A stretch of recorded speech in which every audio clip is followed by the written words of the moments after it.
All right, welcome to another edition of the College 12-Pack. It's the second of that 12-pack, the 6-pack on a Wednesday as we're recording. You'll hear this starting on Thursday morning. With me, as always, Tyler and Tuno, LSU Tigers Wire. I'm Patrick Kahn, senior editor of the College Wires, and we've got a lot to get to today. We got some big matchups. We're going to talk college football playoff rankings, Michigan, Penn State, Heisman contenders, as well as our bold predictions and lock of the week. Tyler, we're going to start off with our takeaways from the second college football playoff reveal, and honestly, not a whole lot exciting at the top, right?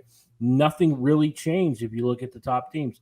Ohio State, despite the early struggles against Rutgers in this last week, they remain at the top, followed by Georgia, Michigan, and then Florida State to round out the top four. But the thing that I want to talk about, here's my takeaway. How did Iowa sneak in to the top 25 over a team like Fresno State? I'm sorry, but when I look at Iowa, they are the epitome of boring football. No offense to those who enjoy those 10-7 slobber knockers. That's offense optional. Not a fan of that. Maybe it's because I'm in the South where we don't play defense. You might know something about that, Tyler, with how your LSU Tigers have been doing as of late. And, I guess you could throw Florida in there as well. But when we look at this Iowa sneaking in, I'm not real sure about this. Because if you look at what is the one thing I say each and every week, resumes. What is your resume, Iowa? The fact that you beat up on a very weak Big Ten West? Come on. Yeah, I mean, I get it. I mean, they are 7-2. Like, I don't think there's any 7-2 Power 5 teams that are not ranked. I could be wrong about that. But yeah, I mean, I guess it's just, I mean, you look at it, if they win this weekend against Rutgers, they're in all likelihood going to be a 10-2 team division champion going to get absolutely demolished by one of Michigan, Ohio State, or Penn State. So, I don't think they're one of the 25 best teams in the country, but also they are 7-2 and they're probably going to be a division winner. So I don't really know how you don't rank them, but yeah, something about it just doesn't quite sit right. Speaking of teams that don't quite sit right, Tyler, you have a problem with Kansas State being ranked after suffering their third loss of the year, again, over a Fresno State team that is 8-1. With their only loss coming to a very pesky Wyoming team. But when you look at the overall resume, so to speak, I mean, Kansas State's not exactly a bad team, but now you've got 3 loss teams that are getting in above a 1-loss team, or perhaps a team that should be ranked no matter what the NCAA says about postseason. The Dukes need some love here. Yeah. I mean, the James Madison thing, they're not ranking them because, I mean, there's no real point because, these rankings are utility for the playoff. And then for the G5 purposes, the highest ranking team gets into the New Year's Six. Obviously, that's not a factor with James Madison unless there's another waiver I think they've got out trying to get approved. I mean, they've gotten shot down at every turn. So, I'm not really very optimistic there, but I guess we'll see. But yeah, I mean, the Kansas State thing, they're 6-3. There's other 3-loss teams here. I want to be clear, but when you look at who they are, it's, I mean, an Arizona team that's red hot right now. It's an LSU team who is, 6-3 with 3 losses against teams that are currently in the top 10. A 7-3 Notre Dame team that, has a loss to the number 1 team in the country, the number 11 team in the country, and a Clemson team that is probably better than 5-4 would have you to believe. So, I think especially with Fresno, look, I think Fresno, I don't think people quite realize they've got a couple Power 5 wins on their resume. They're not good ones. I mean, it's Arizona State and Purdue. It's not great. And they did go to overtime with an FCS team in Eastern Washington, but there's not many, of these G5 candidates that can claim multiple Power 5 wins. And the Wyoming loss, it's at Wyoming. That's not the worst loss in the world either.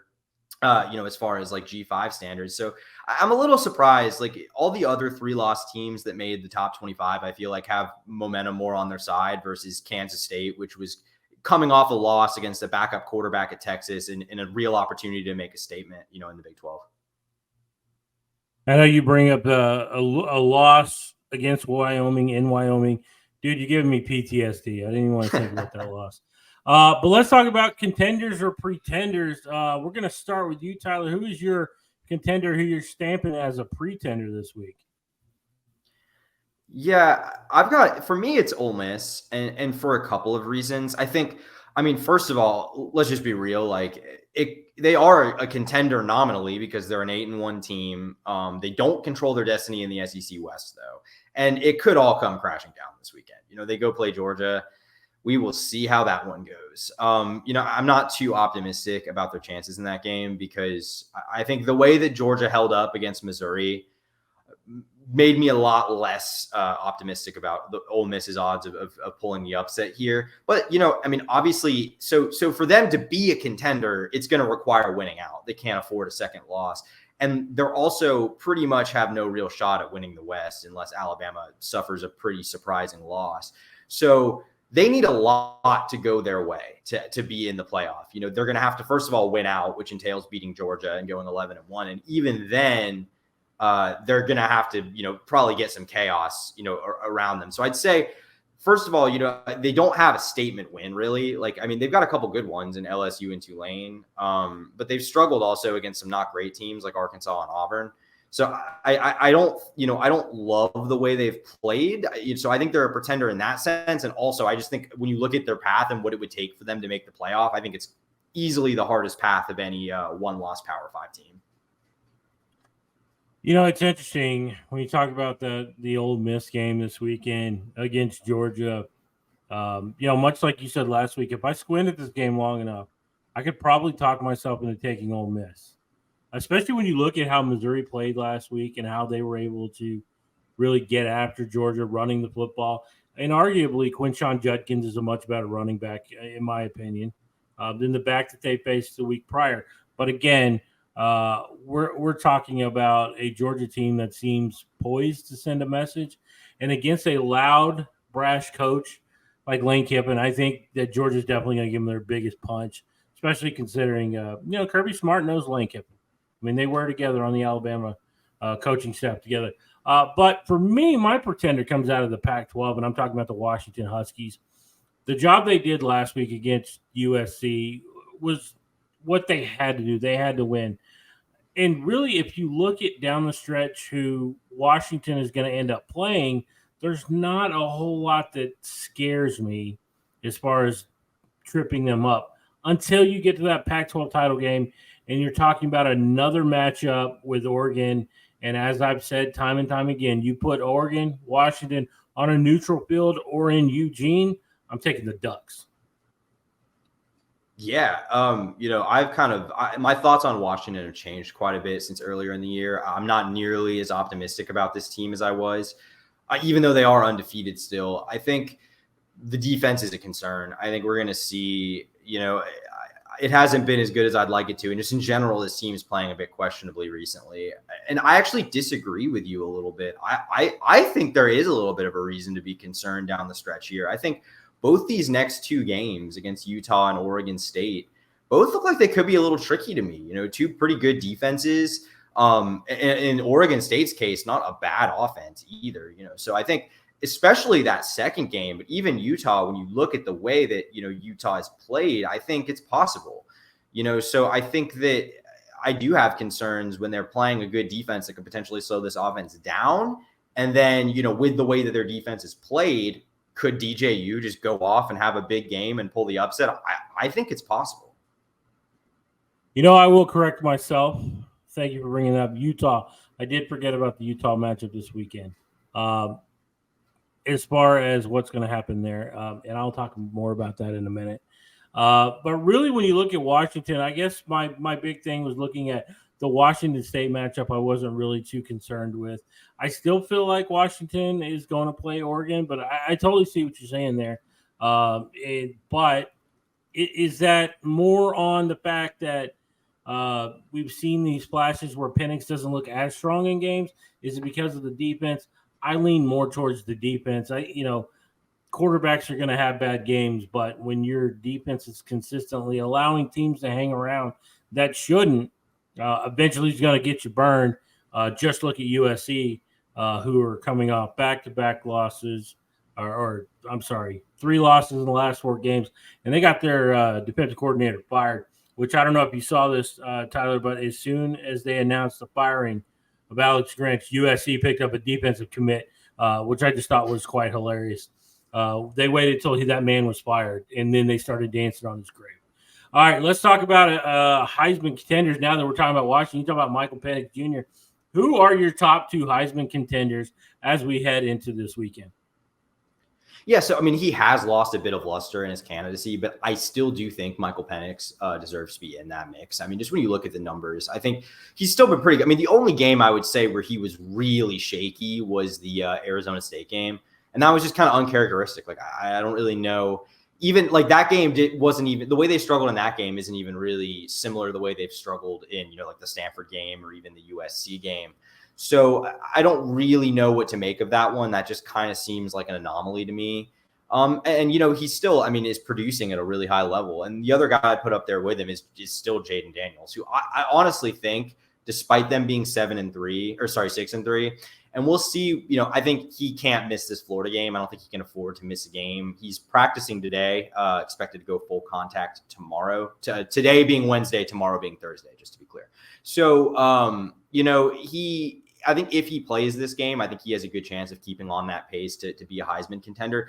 And when you look at his numbers, I mean, he has 27 passing touchdowns. The only player in the country who has more is Caleb Williams with 28, and Caleb's played 10 games versus Jaden Daniels 9. So, like, in terms of rate stats, Jaden Daniels has been the best quarterback in the country this season. So I think it's still, I mean, he wasn't even bad in the Alabama loss. Can't really blame it on him. So I think he is, if he doesn't have a performance where it all falls apart, I think he has a really good chance still to win it. Okay. And I can buy in on either one of those. Let me give you a name. Marvin Harrison Jr. Best player on the field at any given time. I know this is a quarterback award. We know that. It's given to the quarterback, the best quarterback on a team that's contending for a national championship. But I think Marvin Harrison Jr., just the way that he's able to take over games, if you look at his stats just in the red zone, 8 receptions, 102 yards, 7 touchdowns. So 7 out of 8 times you throw him the ball, he's scoring. The guy is unstoppable. He is a guy who can take over games. If you don't believe me, basically go back and look this season. Go back and look at what Georgia, until he got knocked out of the game against Georgia looked like they were not playing for a national championship against TCU. Just the way that he was able to absolutely take over that game. The other guy I'm going to go with, Bo Nix. I think the job that he's doing throwing the football, he's very efficient, and he's got the Ducks team rolling along. He's limited his interceptions this year, throwing the touchdown. He's not running as much as he has, especially as much as he had last year, but I still think Bo Nix and job that he's doing in Oregon, he should be one of the guys that are invited to New York at the end of the year at the Heisman Memorial Trophy ceremony. Yeah, I mean, look, you'll never hear me say a negative word about Marvin Harrison Jr. on this podcast. I mean, he's crazy, and he's that entire Ohio State offense. Like without CJ Stroud, Kyle McCord has done an okay job, but this isn't quite as electric as a passing offense as it was with CJ Stroud. They really rely on Marvin Harrison, to get big plays.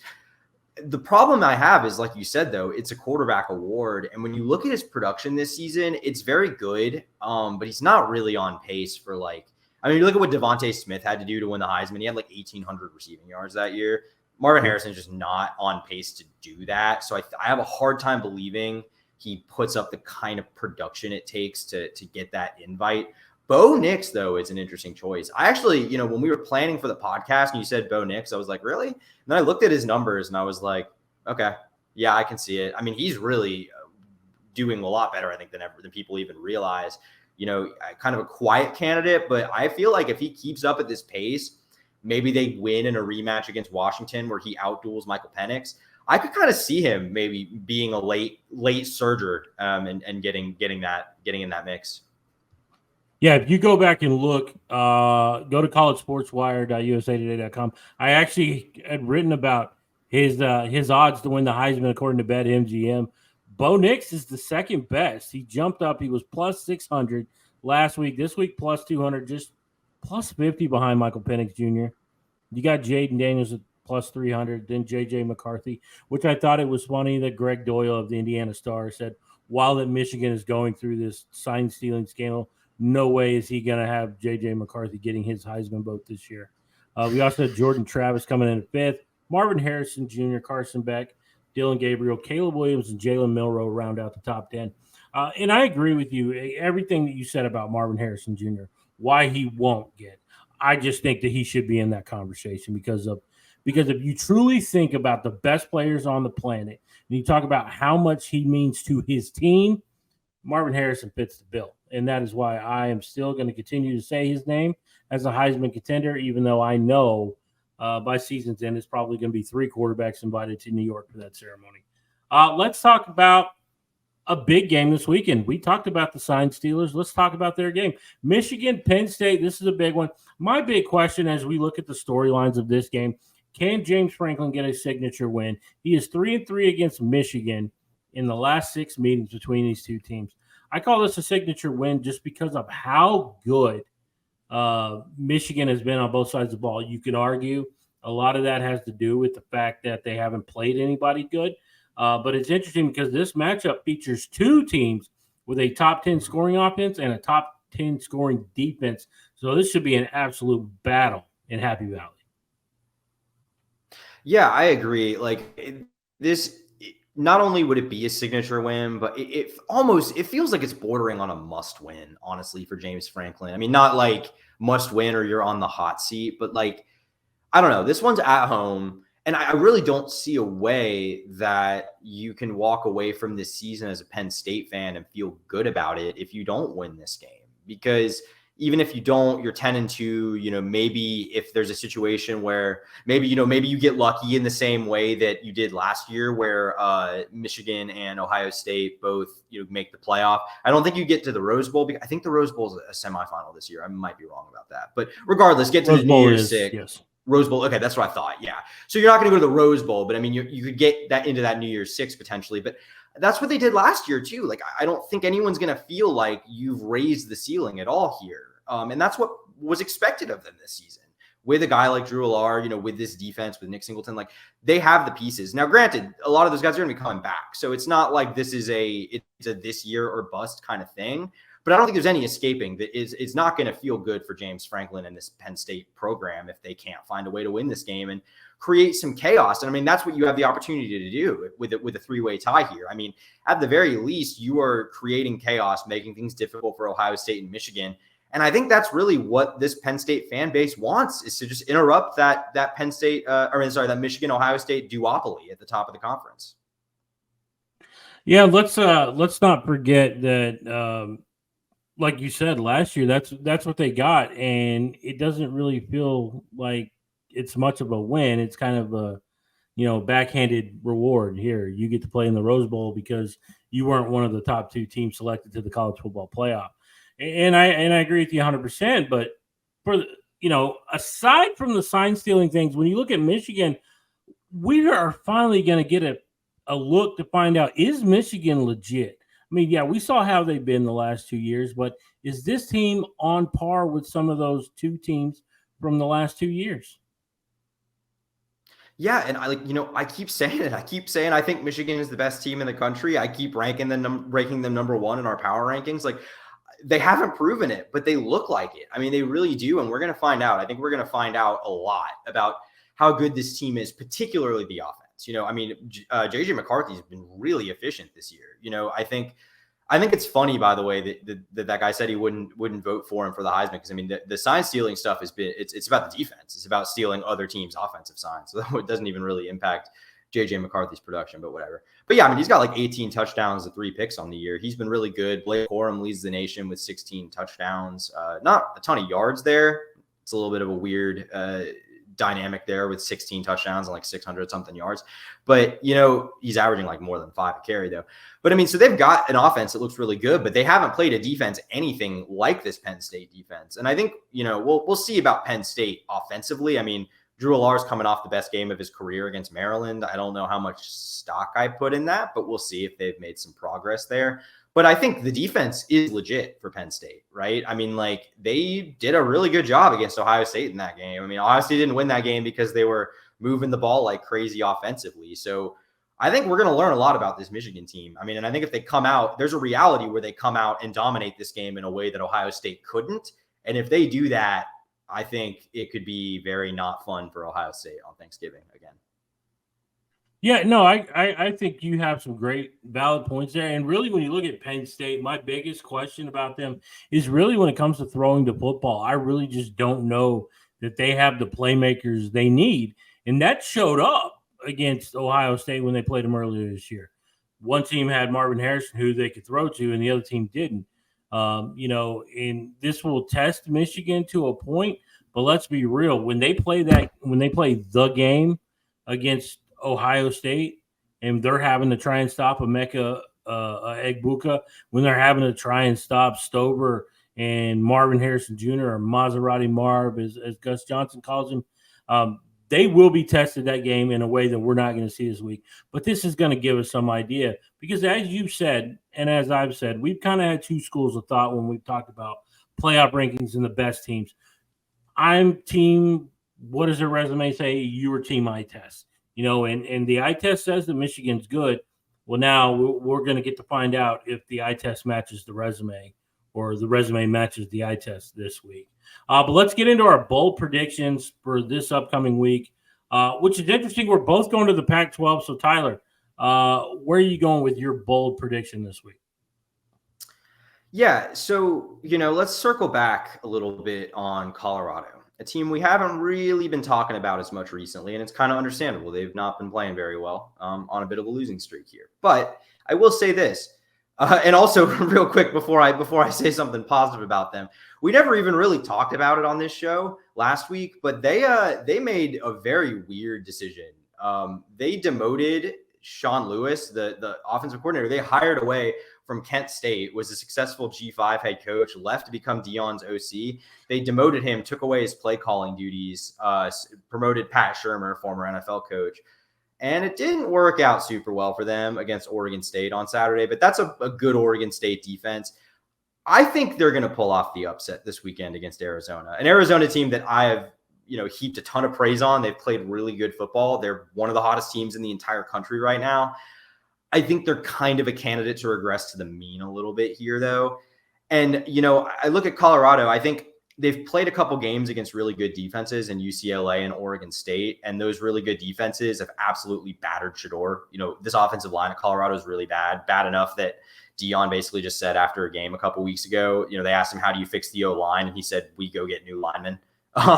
So it's pretty clear that that's a limiting factor, but I don't think Arizona is quite built up front to really harass Shedeur the way that the last couple of teams they've played have. And I think they can hit some big plays. I think this is going to be close. I think it's going to be kind of maybe shootout-y. I kind of like Colorado to get back in the win column, though, here, which would be a huge win. I will agree with you that I do think that Arizona will regress to the mean. It just ain't going to be this week against Colorado. I got no faith in Colorado. I'm going to keep with my guys out in Arizona, out in Tucson, with the job that Arizona's doing. Jed Fish, who I have said just probably deserves Pac-12 Coach of the Year just based on what he's been able to do. That defense looks legit. Noah Fafita is playing very well. I just right now, because they don't have the guys, I don't buy into Colorado winning this game, but I do think Arizona does come back to earth a little bit next week when they have to go and play Utah. But this week, I'm going to stick with the Wildcats over Colorado. Yeah, I mean, that's why it's a bold prediction. Colorado is not playing very well recently, but I will say they don't get blown out. I mean, the only team that has really embarrassed them is Oregon, and Oregon basically beat Utah the exact same way, and Utah is a team that no one beats like that. So I think Oregon's just really, really good, and I think Colorado is actually, for all the limitations it's had, I think it's actually acquitting itself decently well against these decent Pac-12 teams. I think they're going to get someone. I think they're going to get someone here down the stretch. And this kind of looks like the one that's most likely to me. They might, if they pull off the win this week, they're probably going to win next week too. And they got to play a bad Washington State team who can't seem to beat anybody right now. They're looking pretty bad as well. For my bold prediction, I'm going to stick with the Pac-12, but I'm going to go with the Utah Utes. We know Kyle Whittingham is always good for one or two of these games a year. Utah is the two-time defending Pac-12 champs. They play really good defense, and Washington does not play great defense. So I'm kind of thinking that the Huskies are going to confuse us again and make us think of Bryson Barnes as a decent quarterback once more. Give me the Utes to upset Washington, which kind of goes with what I said at the very beginning of the show, where we're going to see Washington as a pretender. Yeah, I think that's a really interesting pick. I like it. I don't think I'm quite ready to go there, but I do like it. I think the logic there is sound when you look at the way that Utah has played against USC, a team that I think USC is maybe almost maybe Washington to like even more extremes. Like I think their offense is slightly better, and I think their defense is maybe even worse, but I think that they're built pretty similarly, and we've seen that Utah matches up pretty well against that. I mean, my concern here is Utah's offense. Like, I mean, I think it's really not that good. I mean, what they did against USC was pretty much an anomaly. And I mean, we're going to find out how much of a problem Washington's defense really is. I mean, I think if they more or less contain Utah in this game, I'll be sort of, I don't know, putting the pitchforks away on Washington defensively. I think that if they can handle this game okay, I'll maybe be back towards, maybe this team can beat Oregon again. If this is the Bryson Barnes game, though, again, like it was against USC, buddy, they might be in trouble. They very much might be in trouble. And hey, that's why we call these things bold predictions. Not exactly a likely event, but one where we're gonna roll the dice. And let's talk about locks of the week, Tyler, as we wrap up this episode of the College 12 Pack. I feel like I've been beating this drum for a few weeks, and I've been right, but I'm gonna keep playing the hot hand. I was really looking at this game. I'm going with the Oklahoma State game against UCF in Orlando. I don't care that it's on the road. I think Oklahoma State is going to win this game, but that's not my lock. My lock is that Ollie Gordon II is going to go off again. If you look at this UCF defense, especially run defense, they're the worst in the Big 12, and they're ranked 130 out of 133 FBS teams at slowing down the run. There's not a whole lot of teams out there with a worse run defense than the Knights. So give me Oklahoma State and Ollie Gordon to do it once again. Yeah, credit to UCF. They've played a couple, very competitive games this year, and they finally got their first Big 12 win last week against a bad Cincinnati team. But it was close against a bad Cincinnati team, and that kind of tells me all I need to know coming into this game. I think Oklahoma State, I mean, as we've said, playing really good football right now. And I just don't really see how, especially with a UCF team that struggles against the run like this one does, I just don't really see a way they're going to pull it off. This UCF team just not really there yet. I think I would say, honestly, you could maybe argue Houston too, but I would say this team is the one that has showed like the most flashes of being ready to compete in the Big 12, but again, still just not there. Oklahoma State shouldn't have any problems in this game, and I don't really see a way that they roll without Ollie Gordon also having a huge day. So, absolutely. All right, so let's go with your lock of the week, Tyler. Are we going back out west for this one? Yeah, we are going back out west because I'm a noted West Coast homer, as we all know. But yeah, going back out to the West Coast. Look, Oregon. I kind of hinted at this on Monday.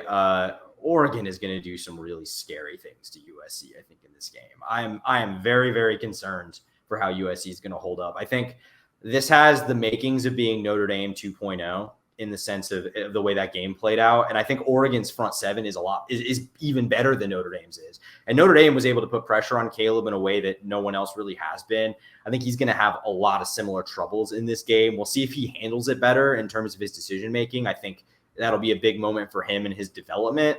But when you look at what this USC defense is playing like, I mean, first game with interim DC, co-interim DCs, I believe, is actually how they handled that one. I could be wrong. But anyway, we'll see how that looks in the first game. Maybe give some sort of spark. Don't think it's really going to matter that much against this Oregon team, Heisman candidate quarterback and Bo Nix. And you look at what they just did, giving up $250,000 on the ground to Dylan Johnson. I think Bucky Irving is going to absolutely go off in this game. So yeah, my bold prediction is Oregon demolishes USC, wins by at least 3 touchdowns. And that's spread is 15 and a half, I think. Oh, I'm easily taking Oregon minus 15.5 in this game. I did that on my tally side picks this week. That'll be up on College Sports Wire tomorrow. But let's. I want to look at this. The USC, you talked about it. They've got one of the worst scoring defenses in the league. So I was just checking out the numbers. The only team with a worse scoring defense in conference play in the Pac-12 than USC would be California, who Oregon just demolished. They're giving up 46.5 points per game. USC's at 36.4. Over the last 3 games, USC giving up 45 points a game on defense. That's bad. Oregon's offense is fantastic. Like I said, I'm beating the Bo Nix drum. I believe in the Ducks this weekend, covering that spread. And you know what? I'm going to go ahead and say it. Oregon drops a 50 burger on USC this weekend as they continue to roll on and get ready for that Pac-12 title game in Las Vegas later on in the early parts of December, which is crazy to think that we're less than a month away from conference championships, which means we're that much closer to Selection Sunday. All the bowl games, my favorite time of year. I love bowl season. Watching college football every single day of the month of December. But that's going to do it for this edition of the College 12-Pack. We will be back next week, wrap up some of the games, talk about some storylines, and maybe we're going to get some sort of headway on this whole sign stealing scandal. I mean, we've heard rumors of the Big Ten might lay down a punishment, and the litigation that's going to follow is going to be something to watch. Sports shows might turn into crime TV. I mean, that's what it all might feel like in the future. But for Tyler, I'm Patrick. See you next week.